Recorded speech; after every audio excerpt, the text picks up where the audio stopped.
Bismillahirrahmanirrahim. Assalamualaikum warahmatullahi wabarakatuh.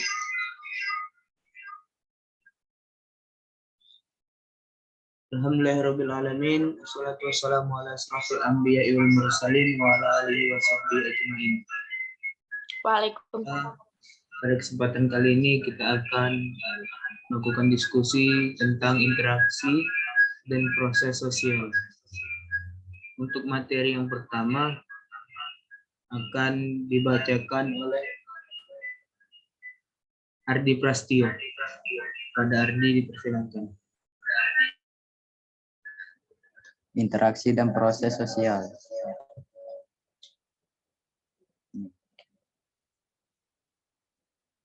Yang pertama, segi statis dan dinamis. Ada dua segi yang menjadi perhatian untuk mempelajari masyarakat, yaitu segi statis dan dinamis. Struktur yang dimaksud pada segi statis itu misalnya kelompok-kelompok sosial, budaya, lembaga sosial, stratifikasi sosial, dan kekuasaan. Proses sosial adalah cara berhubungan yang dapat dilihat apabila para individu dan kelompok saling bertemu dan menentukan sistem serta bentuk hubungan tersebut. Proses sosial dapat diartikan sebagai pengaruh timbal balik antara berbagai segi kehidupan bersama. Pengertian interaksi. Interaksi adalah hubungan-hubungan sosial yang dinamis, yang menyangkut hubungan antara orang dan orang, atau individu dengan individu, kelompok dengan kelompok, dan orang dengan kelompok. Jika seseorang dengan orang lain saling menegur, berjabat tangan, saling berbicara, atau berkelahi, aktivitas semacam itu sudah dikatakan sebagai bentuk interaksi sosial. Interaksi sosial adalah kunci dari kehidupan sosial. Karena itu, interaksi sosial merupakan dasar proses sosial yang menunjuk pada hubungan sosial yang dinamis. Itu umum dari proses sosial adalah interaksi sosial, karena interaksi sosial merupakan syarat utama terjadinya aktivitas-aktivitas sosial.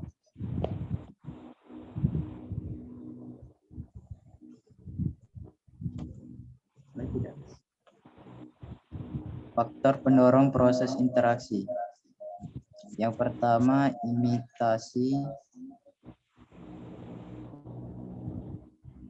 yaitu peniru hidup atau bisa juga dimiliki orang lain. Yang kedua, sugesti. Sugesti akan berlangsung jika seseorang memberikan pandangan atau sikap yang berasal dari dirinya, lalu saran itu diterima oleh pihak lain.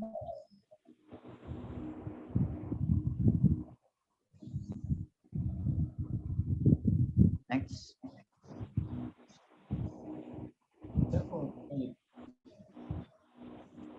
Ya, selanjutnya saya serahkan kepada moderator.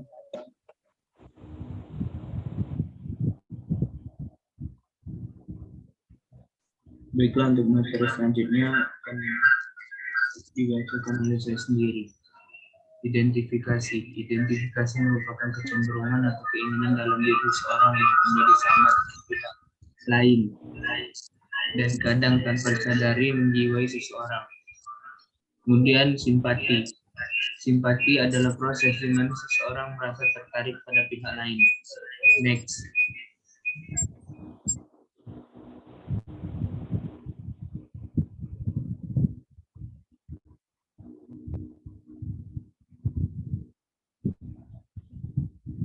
Kemudian interaksionisme simbolik. Yang pertama, interaksi yang menggunakan simbol-simbol. Kemudian simbol merupakan sesuatu yang makna atau nilainya diberikan kepadanya oleh mereka yang mempergunakannya. Kemudian komunikasi manusia berlangsung melalui pertukaran simbol serta pemaknaan simbol-simbol. Lanjut. Definisi situasi. Yang pertama, suatu tahap penilaian dan pertimbangan yang selalu mendahului tindakan seseorang. Yang kedua, pasangan dari luar diseleksi melalui proses definisi. Lanjut. Aturan interaksi. Pertama yaitu jarak intim, kedua jarak pribadi, tiga jarak sosial, dan yang terakhir jarak publik.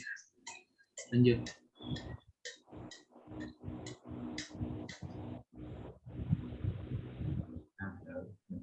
Next.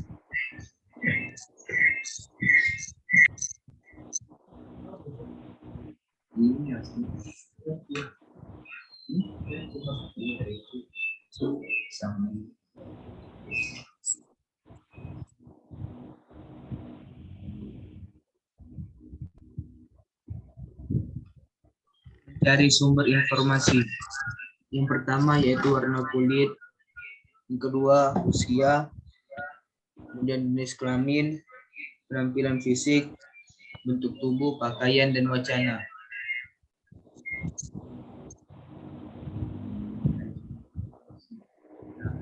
Dramaturgi. Pendekatan menggunakan bahasa dan hayalan teater untuk menggambarkan fakta subjektif dan objektif dari interaksi sosial. Yang kedua, individu yang berjumpa dengan orang lain akan mencari informasi mengenai orang yang dijumpainya. Lanjut. Untuk materi selanjutnya akan dibacakan oleh Ahmad Wahid Batarayuda.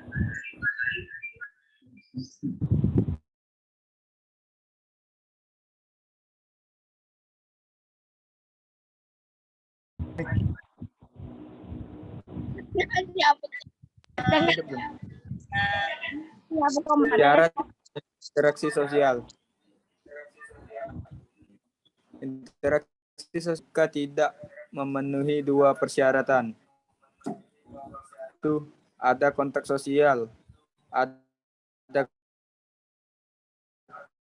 bentuk-bentuk kontak sosial, individu dan individu atau perseorangan, individu dengan kelompok atau sebaliknya, antar kelompok manusia dengan kelompok manusia lainnya. Berbagai tipe interaksi kerjasama, cooperation, persaingan, konflik,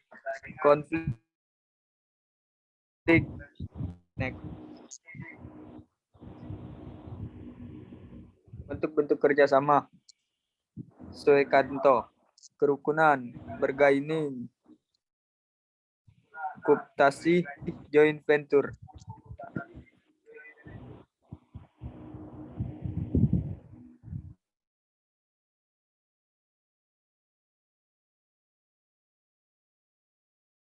Akomodasi, menunjuk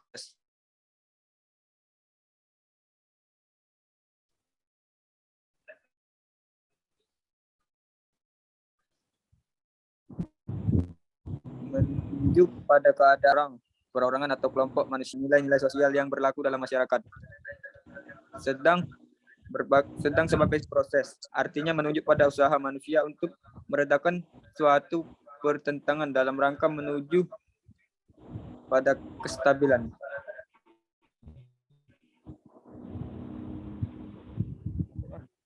Tujuan akomodasi: mengurangi pertentangan, mencegah meledaknya persoalan,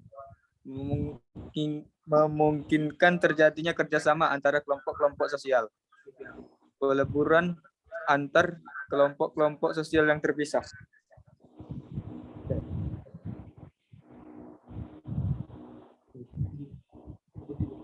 Delapan bentuk akomodasi.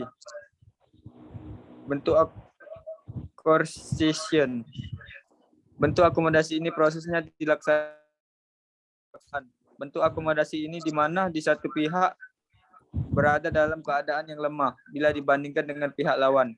Contoh, perbudakan, pelaksanaan pemerintahan di negara totaliter. Kompromis. Bentuk akomodasi di mana pihak-pihak yang terlibat saling mengurangi tuntutannya agar tercapai suatu penyelesaian terhadap perselisihan. Sikap dasarnya: Satu pihak mau merasakan dan memahami keadaan pihak lainnya. Begitu juga sebaliknya. Contoh, traktat di beberapa negara dan beberapa partai politik yang mempunyai kekuatan yang sama. Selanjutnya mereka berkompromi. Arbitration. Arbitration satu cara untuk mencapai kompromi jika pihak-pihak yang berhadapan tidak sanggup mencapainya. Perselisihan diselesaikan oleh pihak ketiga yang dipilih bersama dan dipandang lebih tinggi oleh pihak kedua. Mediasi.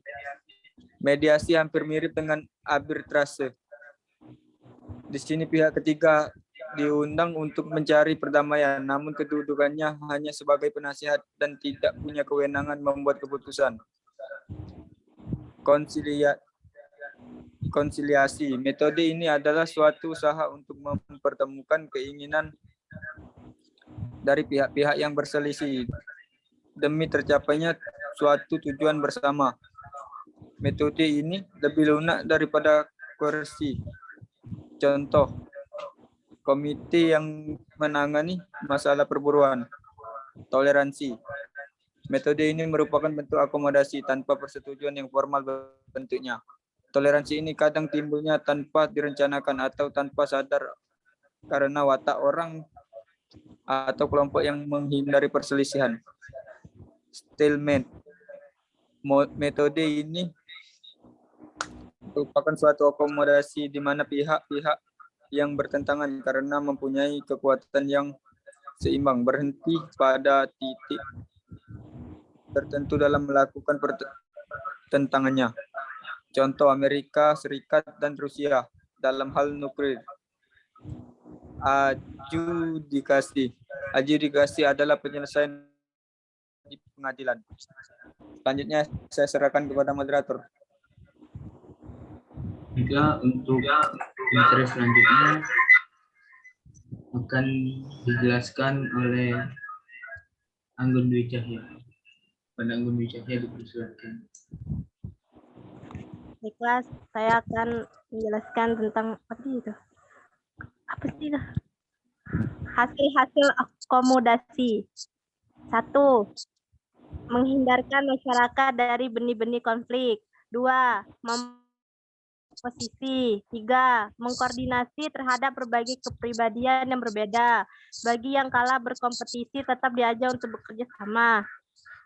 4. Akibat dari pertentangan telah memunculkan kegoyahan. Akomodasi selanjutnya mengukuhkan kembali kedudukan orang atau kelompok. 5. Akomodasi membuka jalan ke arah asimilasi. Next. Persaingan atau kompetisi. Menurut Gilin dan Gilin, persaingan adalah suatu proses di mana individu atau kelompok bersaing mencari keuntungan melalui bidang kehidupan yang sama pada suatu masa tertentu, sehingga menjadi pusat perhatian umum atau publik atau dengan mempertajam prasangka yang telah ada tanpa mempergunakan ancaman atau kekerasan. Next. Bentuk-bentuk persaingan terdapat menjadi 5, yaitu 1. Bisa antar individu atau antar pribadi yang muaranya adalah rivalry. Akan tetapi ada juga yang bersaing adalah kelompok. Hal ini menghasilkan bentuk persaingan sebagai berikut. 1. Persaingan ekonomi. 2. Persaingan kebudayaan. 3. Persaingan kedudukan dan peranan. 4. Persaingan ras. Next. Status sosial dan peran sosial. 1. Status sosial adalah posisi yang diduduki oleh individu-individu tertentu dalam suatu sistem sosial. 2. Peranan sosial adalah jika seseorang melaksanakan hak dan kewajiban sesuai dengan kedudukannya. Peran adalah aspek dinamis kedudukan atau status. Next. Beberapa fungsi persaingan. 1. Menyalurkan keinginan individu atau kelompok. 2. Sebagai jalan di mana keinginan, kepentingan, serta nilai-nilai yang pada suatu saat menjadi pusat perhatian.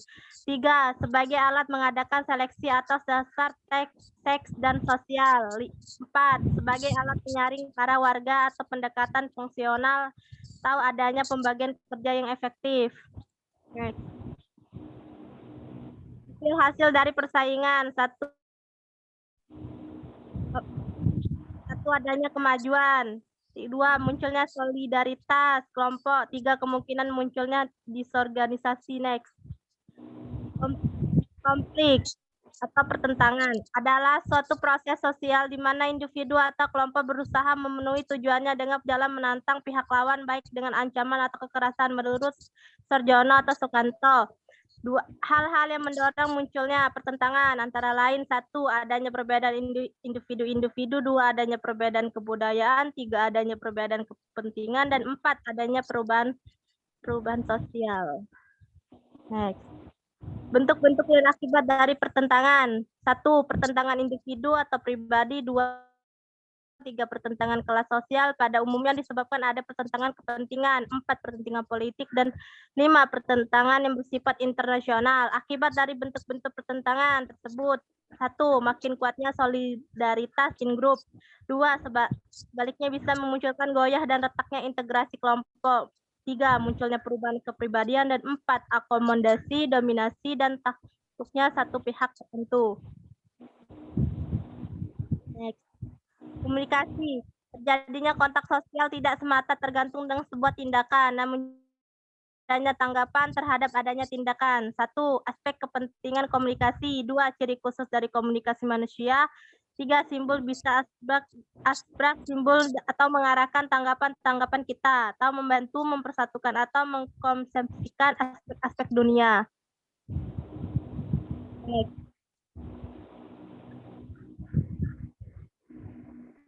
Pengambilan peran dalam interaksi sosial. Tindakan sosial dan interaksi sosial ada 2 konsep. 1, tindakan sosial adalah hal-hal yang dilakukan individu atau kelompok di dalam interaksi dan situasi sosial tertentu.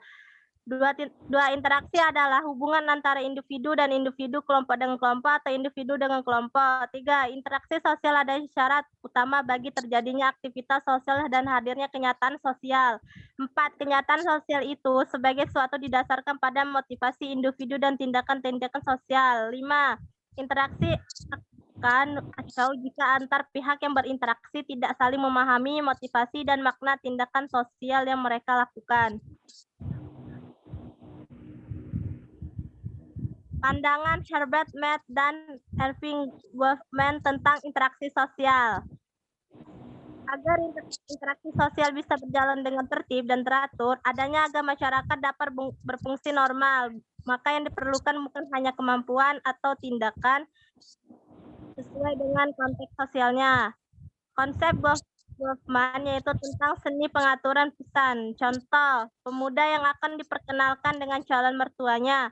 Biasanya perilaku yang ekspresif, spontan, dan kurang dapat dikendalikan tidak akan diperlihatkan jika masih belum mengetahui ciri dan karakteristik orang tuanya.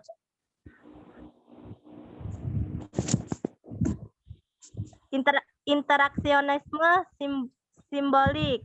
Menurut Herbert Blumer, simbol merupakan sesuatu nilai atau makna yang diberikan kepadanya oleh mereka yang dipergunakannya. 2, makna suatu simbol hanya dapat ditangkap melalui cara-cara mensensoris atau melalui cara simbolis. 3, pokok pikiran interaksionisme simbolik antara lain bahwa manusia bertindak terhadap sesuatu atas dasar makna, belum mengemukakan bahwa makna dari interaksi tersebut tidak begitu saja oleh orang, melainkan melalui interpretatif.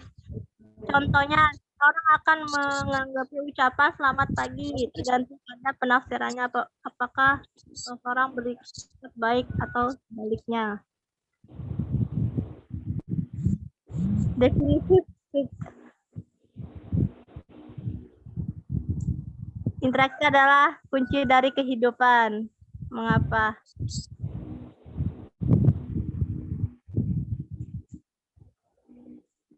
Saya kembalikan kepada moderator. Baiklah, itu tadi materi yang sudah dipaparkan oleh beberapa pemateri. Untuk selanjutnya kepada audiens, kalau ada yang bertanya, persilahkan.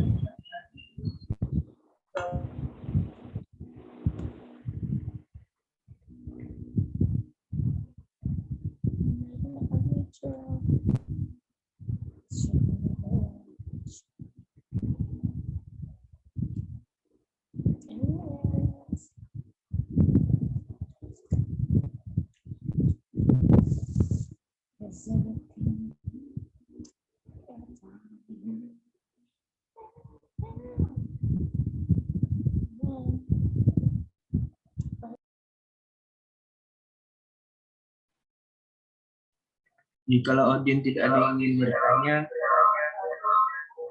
maka kami akan menutup pertemuan pada siang hari ini.